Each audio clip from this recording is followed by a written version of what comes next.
Ang ating mga kaibigan mula po sa Pag-asa DOST, update lang tayo kay Nandot pagkatapos ay kay Opong. Ano ha? Mula po sa Pag-asa DOST, si Ginoong Adzar Aurelio. Adzar, magandang hapon. Live po kayo sa Net25, Radyo Agila. Magandang hapon at si Bagyong Opong ay nanatili pa rin sa East Philippine Sea pero lumalapit sa ating bansa. Kasalukuyan ng layo ng sentro ay nasa 680 kilometers silangan ng Surigao City, Surigao del Norte. Bagyang lumakas ang bagyo, naging severe tropical storm na kung saan ang lakas ng hangin malapit sa gitna ay maabot sa 95 kilometers per hour at ang pagbugso ay maabot sa 115 kilometers per hour. Dahil sa bagyo, inaasahan ang pag-ulan at may kasamang pagbugso na hangin, malakas na hangin sa Eastern Samar, Northern Samar at Samar. At doon naman po sa Bicol Region, Central Visayas, Quezon, Dinagat Island, Surigao del Norte, Isabela, Aurora at sa lalabing bahagi ng Eastern Visayas, maulo po ang kalangitan na may mga kalat-kalat ng pag-ulan at thunderstorm dulot pa rin ng Bagyong Opong.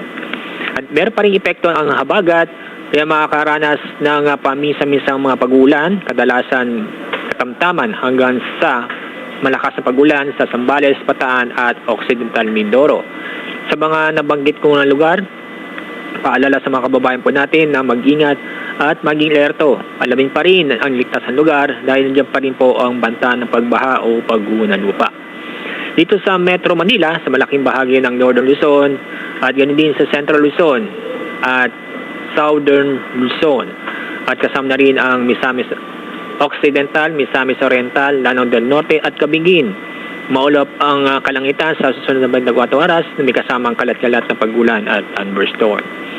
Ang sa ngayon wala pang gale warning sa araw nito pero pinapaalala po namin na kahit walang gale warning ay wag munang pumalat ang mga kabayan lalo po sa may eastern section ng Luzon, sa Bicol Region at sa Eastern Visayas dahil ang bagyo ay paparating at maaaring unang maapektuhan itong Bicol Region at Eastern Visayas. At sa mga ibang detalye sa Bagyong Opong, mamaya pong alas 5 ng hapon na mag-issue pa kami ng panibagong bulletin. Yan pong ating update mula sa Pag-asa. Ako po sa Adzar D. Aurelio. Sir Adzar, may posibilidad pa rin ba na maging super typhoon si Opong? Well, sa kanya nakita namin ay typhoon pero hindi natin sinasabi na lumakas ito at maaaring umabot sa super typhoon. Pero sa ngayon, ang mga data namin nakalap ay nagsasabi na magiging typhoon siya. Oo. So, typhoon, hindi naman aabot ng super typhoon, Sir Adzar? Ayun po yung nakita namin na typhoon, ang mataas ang chance na hanggang typhoon po. Pero ang track niya, no, mula kahapon hanggang ngayon, hindi ba nagbabago? Kasi sabi, Southern Tagalog, pasapul ng kalupaan? Yes po, yun pa rin po.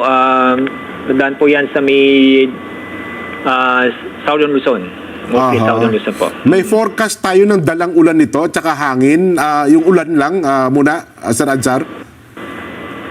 May kasamang malakas na pag-ulan ang bagyo at ganun din malakas ng hangin. Ang unang maapektuhan nito itong eastern section ng Visayas at yun din sa Bicol Region. Ayan, magantabay naman kami. Bakit 5 minuto, 15 minuto na lamang, mag-aalas 5 na sa update. Adzar, salamat na marami po. Maraming salamat po, mag-let po tayo. Si Ginoong Adzar Aurelio ng Pag-asa DOST ng atin po nakapanag.